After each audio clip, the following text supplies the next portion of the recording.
Hi guys, welcome back to our channel. So welcome back to movie of the review. So Bimbisara తర్వాత అయితే back to back block buster movies అయితే తీసుకున్నాడు Kalyan Ramanna. So అలాగే అదే type of కంటెంట్ని అయితే back to back తీసుకుంటూ ముందుకు వస్తున్నాడు. అండ్ అదే తరహాలో devil secret agent periodic movie ఇది. సో ఎటువంటి ఎక్స్పెక్టేషన్స్ లేకుండా రిలీజ్ అయింది సినిమా. ఎందుకంటే బింబిసార తర్వాత అయితే మధ్యలో ఎమిగో సినిమా అంతగా ఆడలేదు. సో బట్ బింబిసార మంచిగా ఆడింది. సో అదే తరహాలో and present as of now అయితే ఇయర్ ఎండ్ అయిపోతుంది కాబట్టి సినిమా ఉంటుందా లేదా అన్నట్టుగా వచ్చింది. సో ఈ ఇయర్ ఎండ్లో అయితే సలార్ ఫినిషింగ్ టచ్ ఇస్తుంది అనుకుంటే ఫైనల్గా సలార్ తర్వాత మళ్ళీ బింబిసార యాక్టర్ కళ్యాణ్ రామ్ గారు డెవిల్తో అయితే ముందుకు రావడం జరిగింది. సో డెవిల్ సినిమా నిజంగా చెప్తున్నా హానెస్ట్లీ ఇది ఫస్ట్ 20 minutes కొంచెం స్లోగా మనకు కంటెంట్లోకి తీసుకెళ్తుంది. అండ్ ఫస్ట్ థింగ్ అయితే దీంట్లో అప్రిషియేట్ చేసుకోవాల్సింది కళ్యాణ్ రామ్ అన్న యాక్టింగ్. అండ్ అదే తరహాలో కరెక్ట్గా మ్యాచ్ అయింది కోస్టార్గా సంయుక్త మీనన్. సో మంచి ప్లస్ పాయింట్ ఉంది.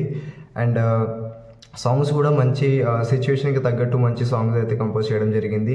అదే తరహాలో ఫస్ట్ 20 minutes అయితే మనకు కథలోకి తీసుకెళ్ళి సో సెకండ్ హాఫ్ నుంచి అసలు కథ స్టార్ట్ అవుతుంది. సో మరీ అంత కమర్షియల్ ఎలివేషన్ కాకుండా కూడా హార్ట్ వార్మింగ్ సీన్స్ అయితే చాలా ఉంది. సో కథలో రకమైన సీన్స్ అయితే చాలా తీసుకురావడం జరిగింది. సో ఈ సీన్ ఇక్కడ ఉండకపోతే బాగుండేను అనే రకంగా ఎటువంటి సీన్స్ అనేవి ఎక్కువగా లేదు.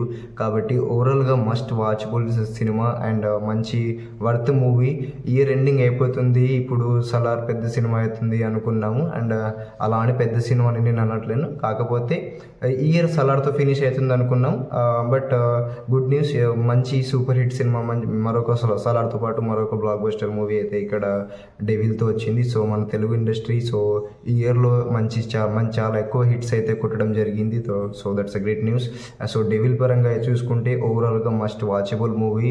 అండ్ కథ, elevations and emotions and content everything is good. And acting పరంగా అయితే మనకు కళ్యాణ్ రామ్ అయినా చించి పాడేశాడు పోయా. సో దాని గురించి అయితే చెప్పుకోవాల్సింది లేదు. అండ్ యాజ్ యూజువల్ సంయుక్త మీనన్ విరూపాక్ష తర్వాత మంచి హిట్ అయితే అందుకుంది. సో ఓవరాల్గా మంచి కంటెంట్ ఉన్న సినిమా అండ్ మస్ట్ వాచబుల్, ఫ్యామిలీతో చూడవచ్చు. So let's go for it.